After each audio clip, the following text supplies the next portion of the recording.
નમસ્કાર વિદ્યાર્થી મિત્રો, ધોરણ 12 સાયન્સ ભાગ 1 ચેપ્ટર 2 સ્થિત વિદ્યુત સ્થિતિમાન અને કેપેસિટન્સ એનું આજે બીજું લેક્ચર. એમાં આપણે 2.2 સ્થિત વિદ્યુત સ્થિતિમાન એટલે શું એના વિશે સમજીશું. હવે આપણે અગાઉ જોઈ ગયા એ પ્રમાણે અગાઉના લેક્ચરમાં કે વિદ્યુત ક્ષેત્રમાં એક બિંદુથી બીજા બિંદુ સુધી એકમ ધન વિદ્યુત ભારને લઈ જવામાં વિદ્યુત ક્ષેત્ર વડે થતું કાર્ય એ માત્ર બે બિંદુઓના સ્થાન ઉપર, પ્રારંભિક અને અંતિમ સ્થાન ઉપર આધારિત છે, તેમને જોડતા માર્ગ પર આધારિત નથી. હવે જો આપણે કોઈ એક એ બિંદુથી, એ બિંદુને આપણે સંદર્ભ બિંદુ તરીકે લઈએ, ધારો કે આ એ બિંદુ એ સંદર્ભ બિંદુ છે અને આ એ બિંદુથી કોઈ એક એકમ ધન વિદ્યુત ભારને એથી આપણે કોઈ બી બિંદુ સુધી લઈ જઈએ, એ રીતે એ થી સી બિંદુ સુધી લઈ જઈએ, એ થી ડી બિંદુ સુધી લઈ જઈએ, તો એ દરમિયાન વિદ્યુત ક્ષેત્ર વડે થતું કાર્ય એ અનુક્રમે આપણે આ રીતે લખી શકીએ કે એ થી બી બિંદુ સુધી લઈ જઈએ તો સંકલન એ થી બી ઈ ઇન્ટુ ડીઆર, એ રીતે એ થી સી બિંદુ આગળ લઈ જઈએ તો સંકલન એ થી સી ઇન્ટુ ડીઆર, એ થી ડી સુધી લઈ જઈએ તો સંકલન એ થી ડી ઇન્ટુ ડીઆર. તો આ પ્રમાણેના કાર્યના મૂલ્યો આપણને મળશે. હવે અહીંયા સંદર્ભ બિંદુ એ નિશ્ચિત કરી દીધેલું છે, એટલે આ બધા જે કાર્યો છે એ બાકીના બિંદુ બી સી ડી વગેરે આ બિંદુઓના સ્થાન પર જ આધારિત છે.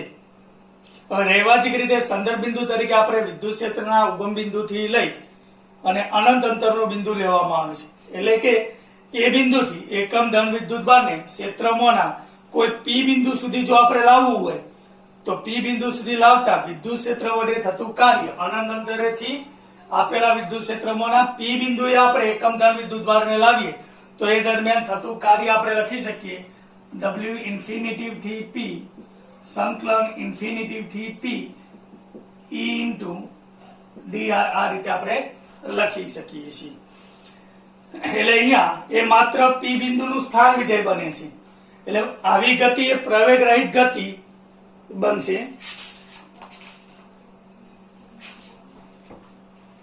અને એ માટે વિદ્યુત ક્ષેત્રની વિરુદ્ધમાં એટલે કે બાહ્ય બળ વડે કરવું પડતું આપણે અહીંયા કાર્ય શોધવું પડે છે. તો એ કાર્યને આપણે વિદ્યુત ક્ષેત્રની વિરુદ્ધ દિશામાં કરવું પડતું કાર્ય W ડેશ ઇન્ફિનિટી થી P લઈએ માઇનસ ઇન્ફિનિટી થી P ઇન્ટુ ડીઆર, આ રીતે લખી શકીએ છીએ. તો અહીંયા વિદ્યુત ક્ષેત્રની એક અગત્યની લાક્ષણિકતા છે જેને આપણે સ્થિત વિદ્યુત સ્થિતિમાન તરીકે ઓળખીએ છીએ. એટલે એકમ ધન વિદ્યુત ભાર પર થતા આ કાર્યને આપણે વ્યાખ્યા સ્વરૂપે લખવું હોય, વિદ્યુત સ્થિતિમાનની વ્યાખ્યા સ્વરૂપે લખવું હોય તો લખી શકીએ કે એકમ ધન વિદ્યુત ભારને અનંત અંતરેથી વિદ્યુત ક્ષેત્રમાંના આપેલા બિંદુએ લાવતો વિદ્યુત ક્ષેત્રની વિરુદ્ધમાં કરવા પડતા કાર્યના મૂલ્યને એ બિંદુ પાસેનું સ્થિત વિદ્યુત સ્થિતિમાન કહે છે. એકમ ધન વિદ્યુત ભારને અનંત અંતરેથી વિદ્યુત ક્ષેત્રમાંના આપેલા બિંદુએ લાવતા વિદ્યુત ક્ષેત્રની વિરુદ્ધમાં, જો વિરુદ્ધ શબ્દ ન લખો તો કરવા પડતા કાર્યના ઋણ મૂલ્યને એ બિંદુ પાસેનું સ્થિત વિદ્યુત સ્થિતિમાન કહે છે. એટલે આમ વિદ્યુત ક્ષેત્રની વિરુદ્ધમાં એટલે ખરેખર તો વિદ્યુત ક્ષેત્ર વડે લાગતા બળની વિરુદ્ધમાં અહીંયા આપણે કાર્ય કરવાનું છે. હવે અહીંયા આપણે સ્થિત વિદ્યુત સ્થિતિમાનને ટૂંકમાં વિદ્યુત સ્થિતિમાન તરીકે પણ ઓળખી શકીએ છીએ. તો અહીંયા વ્યાખ્યા મુજબ ફરી એકવાર વ્યાખ્યા સમજી લો. એકમ ધન વિદ્યુત ભારને અહીંયા લખું છું,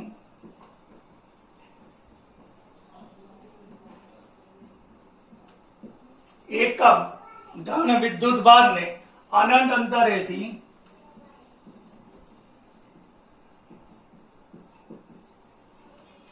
એકમ ધન વિદ્યુત ભારને અનંત અંતરેથી વિદ્યુત ક્ષેત્રમાંના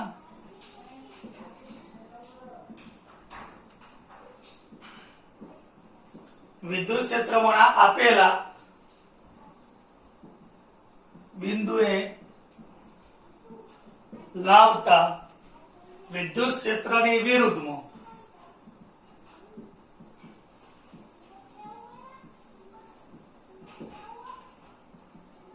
કરવા પડતા કાર્યના મૂલ્યને તે બિંદુ પાસેનું વિદ્યુત સ્થિતિમાન કહે છે.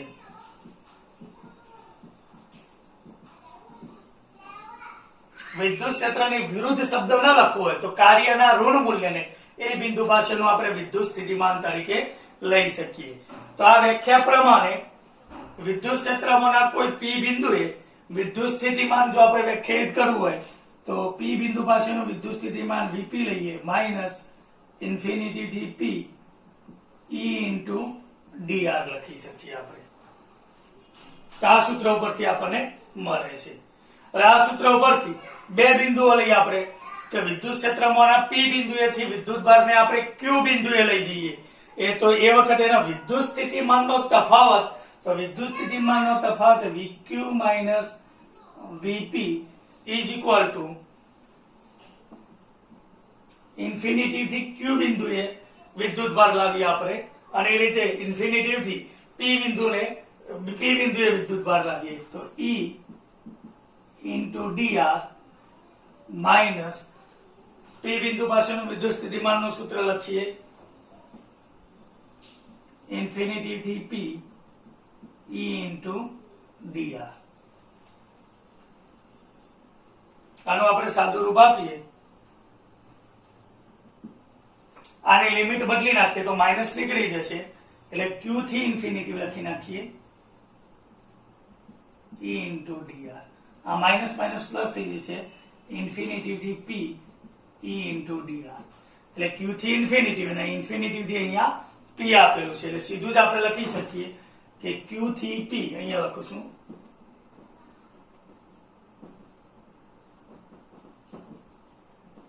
E ઇન્ટુ dr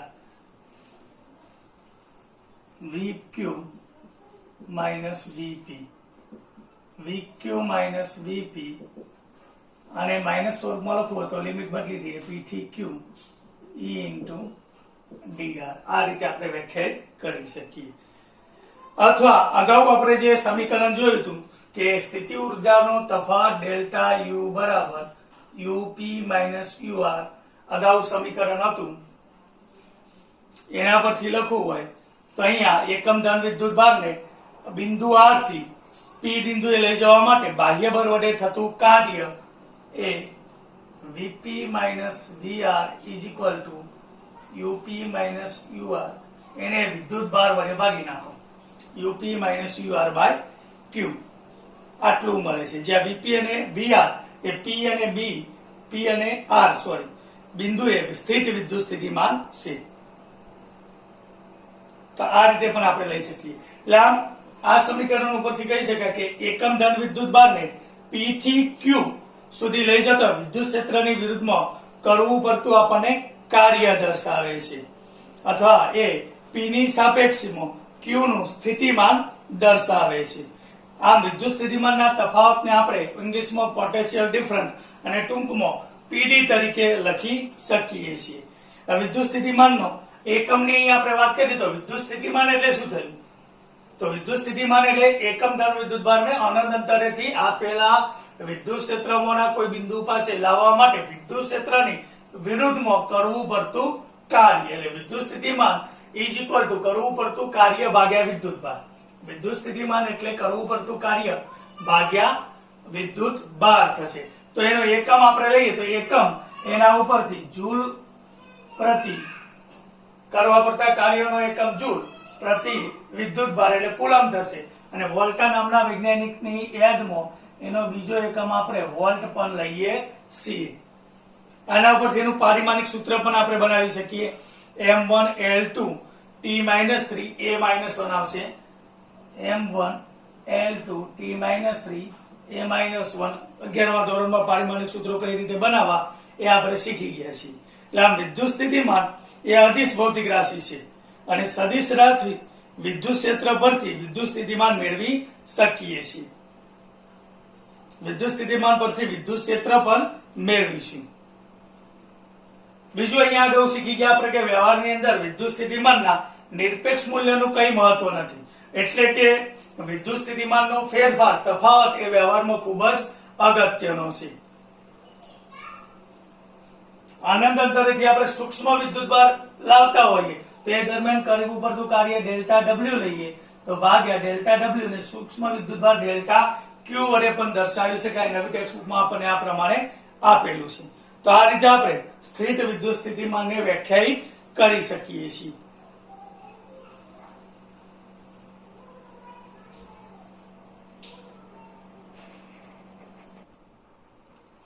આગળનો મુદ્દો જોઈએ મિત્રો 2.3 બિંદુવત વિદ્યુતભારને લીધે ઉદ્ભવતું વિદ્યુત સ્થિતિમાન. બિંદુવત વિદ્યુતભારને લીધે ઉદ્ભવતું વિદ્યુત સ્થિતિમાન. તો અહીંયા આકૃતિમાં દર્શાવ્યા પ્રમાણે એમએક્સ પદ્ધતિના ઉગમ બિંદુ પર સ્મોલ ક્યુ વિદ્યુતભાર મૂક્યો છે, એને લીધે વિદ્યુત ક્ષેત્ર ઉત્પન્ન થશે. તો ઉગમ બિંદુથી સ્થાન સદિશ r જેટલા અંતર આવેલા p બિંદુ પાસેનું વિદ્યુત સ્થિતિમાન q ને લીધે તેનાથી r અંતર આવેલા p બિંદુએ એનું સ્થિતિમાન vp કેટલું હોય એ અહીંયા આપણે શોધવું છે. તો આ માટે આપણે એમએક્સ નું ઉગમ બિંદુ o તે વિદ્યુતભારના સ્થાન પર મૂકીએ છીએ અને આકૃતિમાં સ્થાન સદિશ OP બરાબર આપણે r લઈએ છીએ.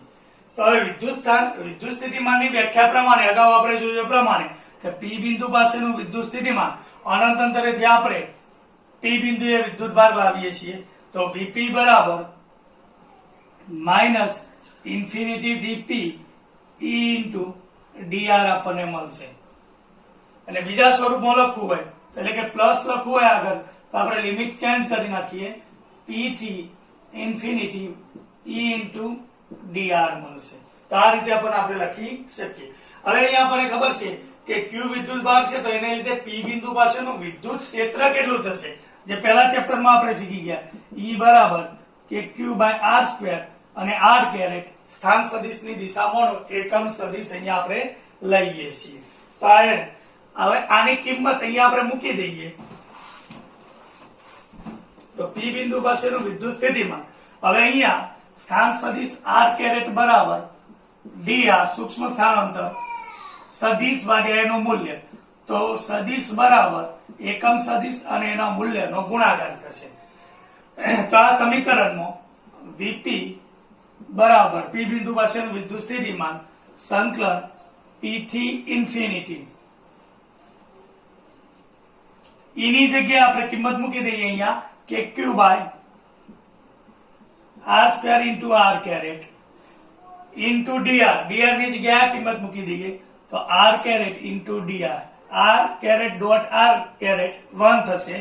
એટલે સંકલન હવે p જે છે એ ઉગમ બિંદુથી કેટલા અંતરે આવેલું છે તો r અંતરે આવેલું છે, એટલે કે r થી infinity kq by r square dr થશે. k અને q ની કિંમત અચળ છે એને બહાર કાઢી દઈએ kq સંકલન r થી infinity 1 by r square dr.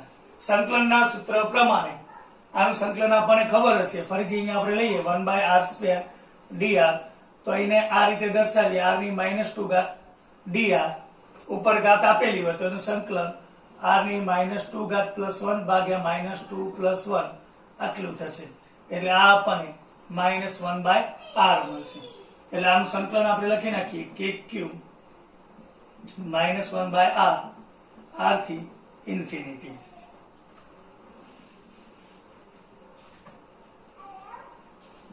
kq limit મૂકી દઈએ -1 by infinity minus minus plus 1 by r 1 by infinity ની કિંમત 0 થશે. એટલે અહીંયા આપણને kq બાય r એ p બિંદુ પાસેનું એકમ ધન વિદ્યુતભારને લીધે મળતું વિદ્યુત સ્થિતિમાન થશે. k ની કિંમત આપણે 1/4 પાઈ એપ્સિલોન નોટ લઈએ તો 4 pi epsilon naught into r આપણને p બિંદુ પાસેનું વિદ્યુત સ્થિતિમાનનું સૂત્ર મળશે બિંદુવત વિદ્યુતભારને લીધે. હવે અહીંયા આપણે જો ધન વિદ્યુતભાર લીધેલો હોય કે અહીંયા o બિંદુ પાસે ધન વિદ્યુતભાર લીધો હોય એટલે કે આ સૂત્ર ધન કે ઋણ કોઈ પણ પ્રકારના વિદ્યુતભાર માટે સાચું છે. જો ધન વિદ્યુતભાર લીધો હોય તો વિદ્યુત સ્થિતિમાન ધન મળશે અને ઋણ વિદ્યુતભાર લીધો હોય તો વિદ્યુત સ્થિતિમાન ઋણ મળશે. એટલે આમ અહીંયા આપણે જોઈએ તો વિદ્યુત સ્થિતિમાન જે છે એ v ચલે છે 1 બાય r પ્રમાણે બદલાય છે. એટલે કે અંતર r સાથે વિદ્યુત સ્થિતિમાનનું મૂલ્ય ઘટે છે, 1/r મુજબ ઘટે છે. એટલે અહીંયા વિદ્યુત સ્થિતિમાનની બાબતમાં પણ અગાઉ આપણે જેમ વિદ્યુત ભારનું તંત્ર આપેલું હોય અને એને લીધે પરિણામી બળ શોધવું હોય તો સંપાદનનો સિદ્ધાંતનો ઉપયોગ કરતો, તો અહીંયા પણ સંપાદનનો સિદ્ધાંત લાગુ પડે છે. એટલે કે એક કરતો વધુ બિંદુઓ વિદ્યુત ભારોનું આખું આપણને તંત્ર આપેલું હોય અને એમાંના કોઈ બિંદુએ વિદ્યુત સ્થિતિમાન શોધવું હોય તો દરેક વિદ્યુત ભારથી ઉદ્ભવતું વિદ્યુત સ્થિતિમાન આ રીતે મેળવી અને સંપાદનના સિદ્ધાંત પ્રમાણે એનો બૈજિક સરવાળો કરી અને કુલ વિદ્યુત સ્થિતિમાન અહીંયા આપણે મેળવી શકીએ છીએ. તો આ રીતે બિંદુવત વિદ્યુત ભારને લીધે ઉદ્ભવતું વિદ્યુત સ્થિતિમાન લઈ શકીએ છીએ. નોટબુકમાં મુદ્દા નોંધી દેજો.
ત્યારબાદ આગળનો મુદ્દો 2.4 વિદ્યુત ડાયપોલ દ્વિધ્રુવીને લીધે મળતું વિદ્યુત સ્થિતિમાન.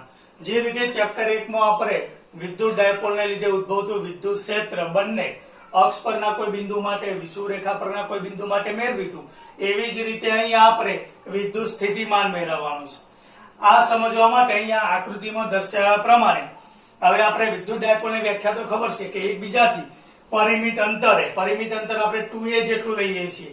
એકબીજાથી પરિમિત અંતરે રહેલા બે સમાન મૂલ્યના પરંતુ વિરુદ્ધ પ્રકારના વિદ્યુત ભારોથી બનતી રચનાને આપણે વિદ્યુત ડાયપોલ તરીકે ઓળખીએ છીએ. આવી એક વિદ્યુત ડાયપોલ અહીં આપણે દર્શાવેલી છે. એના a બિંદુ આગળ -q વિદ્યુત ભાર, b બિંદુ આગળ +q વિદ્યુત ભાર મૂકેલો છે. બંને વચ્ચેનું પરિમિત અંતર 2a જેટલું દીધું છે. વિદ્યુત ડાયપોલ મોમેન્ટની દિશા એ ઋણ વિદ્યુત ભારથી ધન વિદ્યુત ભાર તરફ હોય છે. એટલે p ની દિશા અહીંયા a થી b તરફ અહીંયા આપણે લીધેલી છે. અને ડાયપોલ મોમેન્ટનું મૂલ્ય આપણને ખબર છે, p બરાબર બેમાંથી કોઈ એક વિદ્યુત ભારનું મૂલ્ય અને બંને વચ્ચેનું અંતર, એટલે p બરાબર q into 2a જેટલું થશે. હવે અહીંયા આપણે ડાયપોલના મધ્ય બિંદુને o કહી દઈએ. મધ્ય બિંદુથી o થી ઘણા દૂરના અંતરે આવેલા p બિંદુ પાસેનું કુલ વિદ્યુત સ્થિતિમાન મેળવવું છે. તો કુલ વિદ્યુત સ્થિતિમાન અગાઉ જોયું પ્રમાણે -q ને લીધે p બિંદુ પાસેનું વિદ્યુત સ્થિતિમાન આપણે મેળવીશું. એ રીતે +q ને લીધે p બિંદુ પાસેનું વિદ્યુત સ્થિતિમાન મેળવીશું અને બંનેનો બૈજિક સરવાળો કરીશું. એટલે p બિંદુ પાસેનું ડાયપોલને લીધે ઉદ્ભવતું પરિણામી વિદ્યુત સ્થિતિમાન આપણને મળશે. અહીંયા આપણે OP બરાબર સ્થાન સદિશ OP બરાબર r લઈએ છીએ. એ રીતે AP બરાબર અહીંયા આપણને આપેલું છે r માઇનસ લઈએ છીએ અને BP બરાબર r પ્લસ લઈએ છીએ. તો હવે P બિંદુ પાસેનું પરિણામી વિદ્યુત સ્થિતિમાન VP લઈએ. આકૃતિ ઉપરથી જ આપણે એના વર્ણનના મુદ્દા પોતાની રીતે જ લખવાના છે, જે આકૃતિમાં બતાવ્યું એ પ્રમાણે. તો P બિંદુ પાસે નું પરિણામી વિદ્યુત સ્થિતિમાન એટલે એ બિંદુ પર રહેલા -q ને લીધે P બિંદુ પાસેનું વિદ્યુત સ્થિતિમાન, જે અગાઉની થિયરી પ્રમાણે આપણે લખી શકીએ તો કેટલું થશે, તો kq બાય r અથવા q upon 4 pi epsilon naught into r. તો એ પ્રમાણે અહીંયા જોઈએ તો q upon 4 pi epsilon naught r plus થશે, કારણ કે એનો સ્થાન સદિશ આપણે r પ્લસ લીધેલો છે. એ B બિંદુ પાસે, B ને લીધે P બિંદુ પાસેનું વિદ્યુત સ્થિતિમાન r પ્લસ, એ રીતે પ્લસ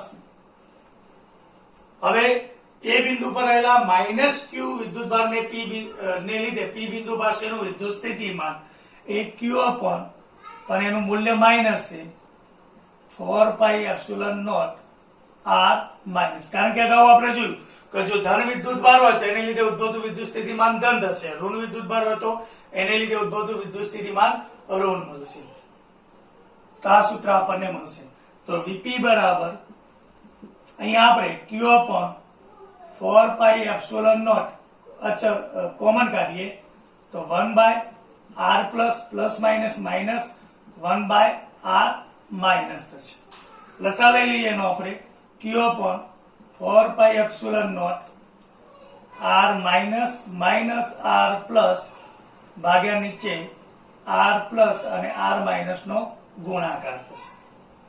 હવે અહીંયા આપણે આ શરત લીધેલી છે કે બે વિદ્યુતભારો વચ્ચેનું અંતર 2a કરતા, એટલે કે ડાયપોલ થી P બિંદુ ઘણા દૂરના અંતરે છે, એટલે કે r greater than 2a માટે અહીંયા આપણે ચર્ચા કરીએ છીએ. તો r greater than 2a હોય એટલે કે આ બિંદુ દૂર હોય તો અહીંયા AP બાજુ સમાંતર OP અને સમાંતર OB થશે, એટલે ટૂંકમાં ત્રણે પરસ્પર સમાંતર થશે.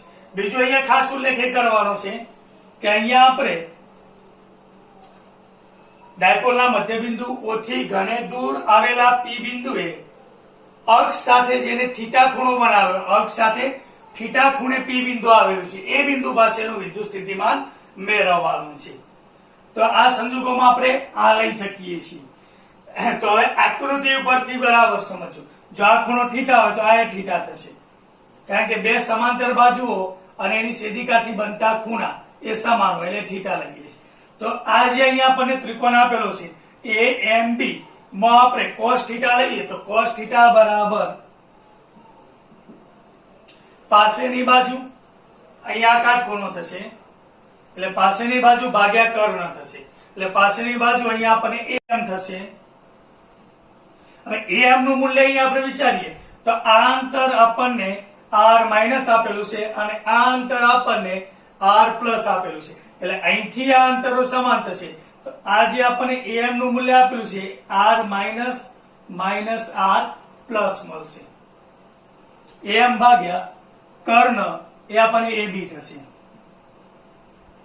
તો am બરાબર ab ઇન્ટુ cos થીટા થશે, અને ab નું મૂલ્ય કેટલું છે 2a જેટલું, એટલે 2a cos થીટા અહીંયા આપણને મળશે. એક આ શરત આપણે લઈએ છીએ. અને r greater than 2a હોય તો અહીંયા સ્થાન સદિશ r minus nearly r plus એનું મૂલ્ય નિયરલી આપણે r લઈએ છીએ, એટલે કે ડાયપોલની લંબાઈ 2a કરતા ઘણા મોટા અંતરના બિંદુનો વિચાર કરીએ તો અણુકીય ડાયપોલ્સ ખૂબ જ નાની હોવાથી આવી આપણે સન્નિકટતા મેળવી શકીએ છીએ અથવા લાગુ પાડી શકીએ. તો આ શરતોનો ઉપયોગ એ આ સમીકરણમાં આપણે કરીએ તો P બિંદુ પાસેનું વિદ્યુત સ્થિતિમાન Vp બરાબર q upon 4 pi epsilon naught r minus minus r plus ની જગ્યાએ આપણે મૂકી શકીએ 2a cos થીટા અને r plus into r minus is equal two r લઈ લઈએ તો r ઇન્ટુ r એટલે અહીંયા મળશે આપણને r સ્ક્વેર. હવે અહીંયા આપણે આ સમીકરણનો ઉપયોગ કરીએ કે q ઇન્ટુ 2a ની જગ્યાએ આપણે ડાયપોલ મોમેન્ટ p નું મૂલ્ય લખીએ તો અહીંયા p ભાગ્યા 4 pi epsilon naught p into cos theta r² અહીંયા આપણને મળશે.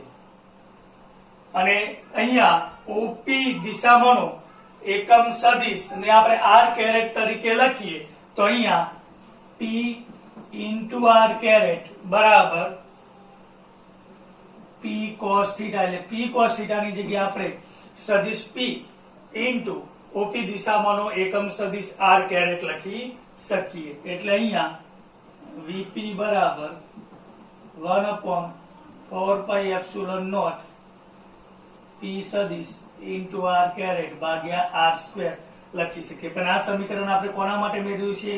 r > 2a માટે.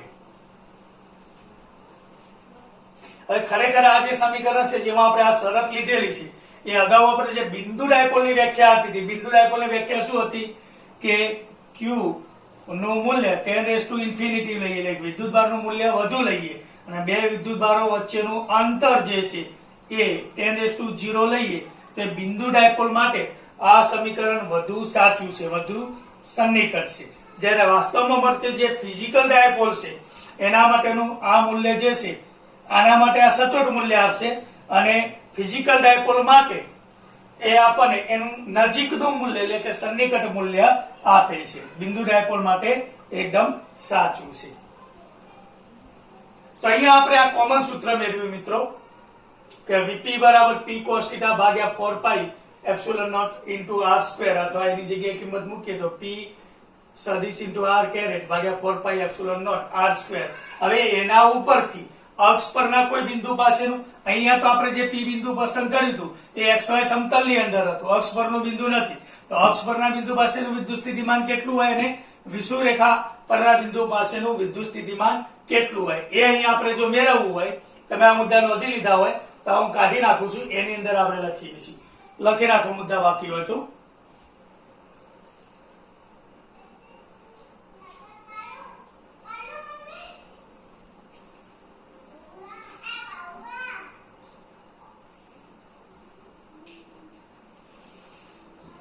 આ ઉપર હું કાઢી નાખું છું અને અહીંયા આપણે અક્ષ પરના અને વિષુવરેખા પરના બિંદુ માટે વિદ્યુત સ્થિતિમાન કેટલું આવે એ મેળવીએ. એમાં પહેલું લઈએ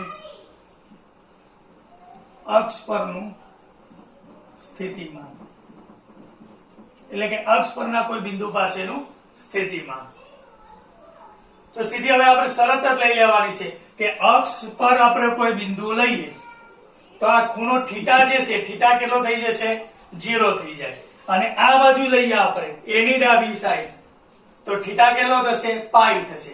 એટલે અહીંયા થીટા બરાબર 0 લઈએ અથવા થીટા બરાબર આપણને પાઈ લખીએ તો અક્ષ પરના કોઈ બિંદુ પાસેનું વિદ્યુત સ્થિતિમાન મળશે. તો આ બંને કિંમત આપણે આ સમીકરણની અંદર મૂકીએ તો આ સમીકરણ પરથી અથવા આ સમીકરણની અંદર આપણે કિંમત મૂકીએ જેમાં cos θ આપેલું છે.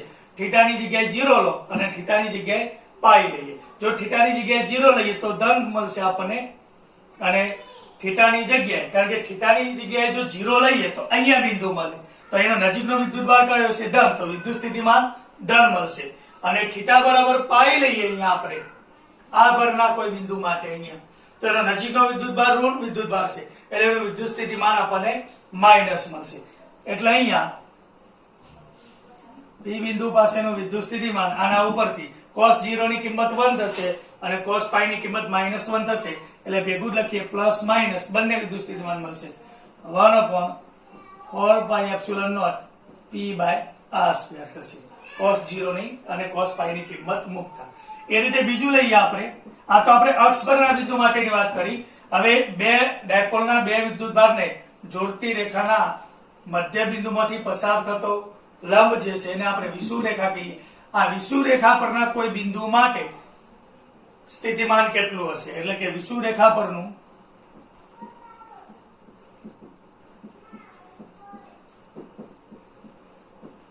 સ્થિતિમાન લઈએ તો વિષુવરેખા પરનું સ્થિતિમાન, તો વિષુવરેખા માટે હવે અક્ષ સાથે કેટલો ખૂણો બનાવશે? અહીંયા આપણે લઈએ તો થીટા બરાબર આપણને π/2 મળશે, એટલે કે થીટા π/2 મળે.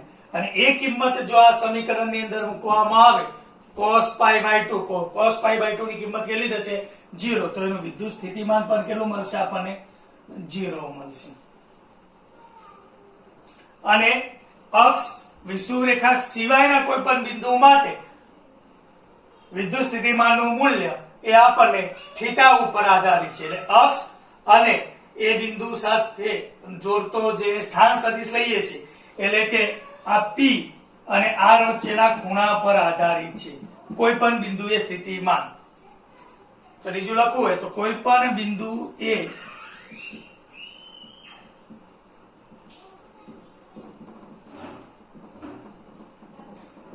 પી અને આર વચ્ચેના ખૂણા પર આધારિત છે.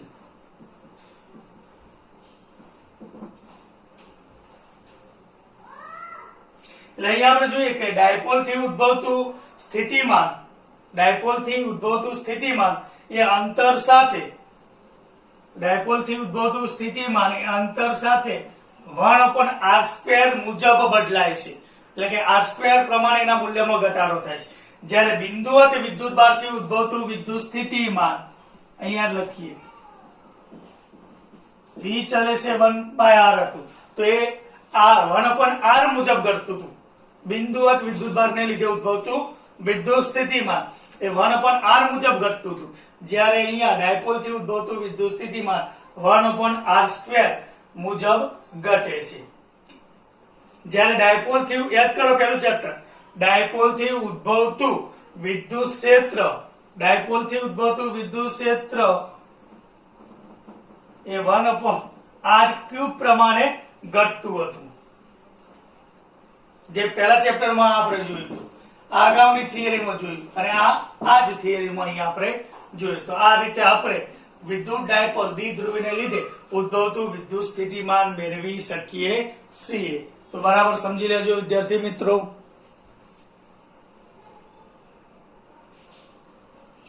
આ લેક્ચરમાં આજે આપણે અહીંયા સુધી રાખીએ છીએ 2.4 સુધી. અગાઉની થિયરી એ નેક્સ્ટ હવે જે ત્રીજું લેક્ચર લઈશું એની અંદર સમજીશું. Thank you.